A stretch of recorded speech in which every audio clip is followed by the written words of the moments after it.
तो पिछले वीडियो में हमने मॉडल के अंतर्गत हैज टू और हैव टू का प्रयोग किया था। अब आज हम एक अगले मॉडल का प्रयोग करेंगे, यूज्ड टू।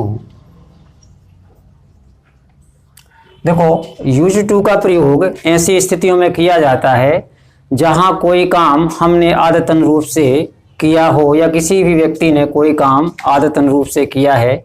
जैसे कुछ इसके एग्जाम्पल हैं कि जैसे वह है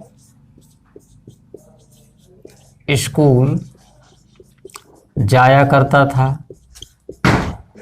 देखो, अब ये सेंटेंस है और इसी तरीके से जो सेंटेंस हम करते हैं कि वह स्कूल जाता था, तो ये जो सेंटेंस है ये पास्ट इंडेफिनिट का है। ठीक है, इसमें हमें इस मॉडल को यूज करने की जरूरत नहीं है। लेकिन देखो, इन दोनों सेंटेंस में एक डिफरेंस है। वह स्कूल जाता था, वह स्कूल जाया करता था।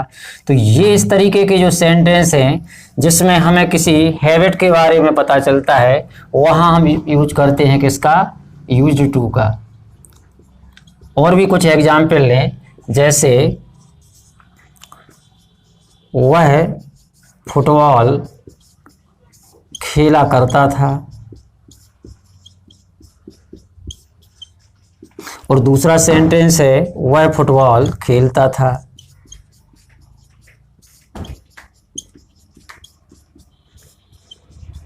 तो देखो, ये सेंटेंस अलग अलग हैं दोनों। वह फुटबॉल खेलता था, ये हो गया पास्ट इंडेफिनिट का। इसका ट्रांसलेशन हम करेंगे पास्ट इंडेफिनिट टेंस के अनुसार। और ये जो वह फुटबॉल खेला करता था, इसमें प्रयोग करना पड़ेगा हमें यूज टू का। देखो, इन दोनों से वह फुटबॉल खेलता था मतलब ये पास्ट की कोई घटना थी, और वह फुटबॉल खेला करता था, इससे उस किसी व्यक्ति की किसी आदत के बारे में पता चलता है कि पास्ट में कोई काम करने की किसी व्यक्ति को आदत थी या हैबिट थी। तो ये जो सेंटेंस है, जैसे इसमें वह स्कूल जाया करता था, वह फुटबॉल खेला करता था, इन सेंटेंस से किसी एक हैबिट के बारे में पता चलता है। तो ऐसे सेंटेंस जिनमें किसी व्यक्ति की किसी हैबिट के बारे में पता चले, आदत के बारे में पता चले, जहां कोई काम आदत के अनुसार कोई व्यक्ति करता था, तो वहां प्रयोग करते हैं हम किसका, यूज्ड टू का। पास्ट में यूज्ड टू का प्रयोग किया जाता है। तो जैसे अभी हम इसको करें तो इसका क्या होगा, he used to go to school. और ये वाला सेंटेंस है, इसमें हम यूज्ड टू प्रयोग नहीं करेंगे, ये पास्ट इंडेफिनिट का सेंटेंस है। इसको हम करेंगे ही वेंट टू स्कूल।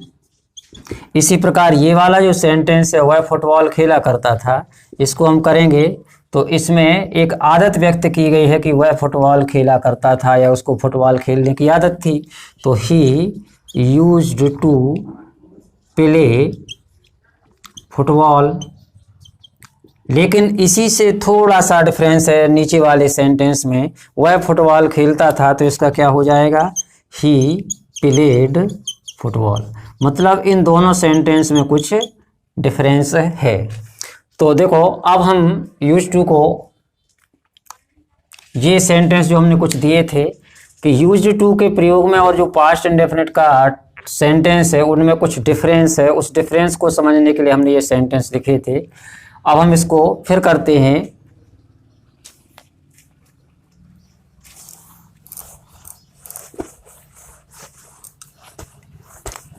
तो यूज्ड टू का प्रयोग हम कहाँ करते हैं, यूज्ड टू का प्रयोग पास्ट में किए गए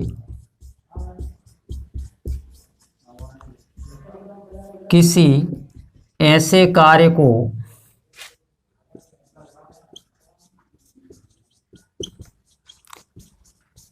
व्यक्त करने के लिए किया जाता है।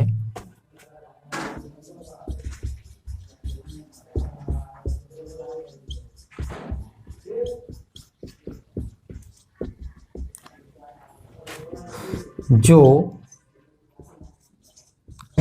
हैबिट या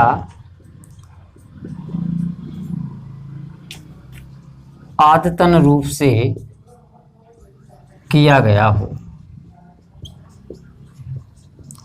तो इसका स्ट्रक्चर क्या हो जाएगा, सब्जेक्ट होगा, फिर हम यूज्ड टू प्रयोग करेंगे, फिर इसके बाद मेन वर्ब का फर्स्ट फॉर्म प्रयोग करेंगे और फिर ऑब्जेक्ट। यहाँ सेकंड फॉर्म यूज नहीं करना है क्योंकि इसके सेंटेंस पास्ट जैसे होते हैं, लेकिन हमने यहाँ यूज्ड टू प्रयोग कर दिया है तो अब यहाँ मेन वर्ब का फर्स्ट फॉर्म ही यूज करेंगे। अब इसके कुछ एग्जाम्पल लेते हैं, जैसे वे मंदिर जाया करते थे। तो देखो यहाँ ये शब्द आया ना कि जाया करते थे, तो इससे एक हैबिट का पता चल रहा है कि उन्हें मंदिर जाने की आदत थी या वो नियमित रूप से मंदिर जाया करते थे। तो यहाँ सब्जेक्ट क्या होगा, दे, और यहाँ जो मॉडल है वो यूज्ड टू है, तो यूज्ड टू। अब जाना के लिए गो करेंगे, गो टू टेम्पल। इसी प्रकार वह उसका मजाक उड़ाया करता था। तो इसमें भी एक हैबिट का पता चल रहा है कि उसे किसी का मजाक उड़ाने की क्या थी, हैबिट थी, और उसका मजाक वो उड़ाया करता था। देखो यही सेंटेंस ऐसा होता कि वह उसका मजाक उड़ाता था तो उसको हम पास्ट इंडेफिनिट के अनुसार करते, लेकिन मजाक उड़ाया करता था तो ये किसके अंतर्गत आ जाएगा, मॉडल यूज्ड टू के प्रयोग के अंतर्गत आएगा। तो इसका सब्जेक्ट क्या हुआ, ही। अब मॉडल क्या यूज करेंगे, यूज्ड टू, और फिर मजाक उड़ाना के लिए मेक फन ऑफ हिम। इसी तरीके से और सेंटेंस लें, हम वहाँ खेला करते थे। तो हम वहाँ खेलते थे ये अलग सेंटेंस है, और हम वहाँ खेला करते थे ये अलग सेंटेंस है। खेला करते थे मतलब ये किसी आदत को व्यक्त करता है, जो पास्ट में हमें किसी काम को करने की आदत थी उसको व्यक्त करता है। तो बी यूज्ड टू, अब मेन वर्ब क्या रखना है हमें, प्ले। अब वहाँ के लिए क्या करेंगे, देयर। तो इस तरीके से यूज्ड टू का प्रयोग होता है। यूज्ड टू के प्रयोग से हमें क्या पता चलता है, हमारे द्वारा या किसी के भी द्वारा पास्ट में किसी काम को करने की जो हैबिट थी उस काम के बारे में पता चलता है। तो ऐसी स्थिति में हम किसका प्रयोग करते हैं, यूज्ड टू का प्रयोग करते हैं।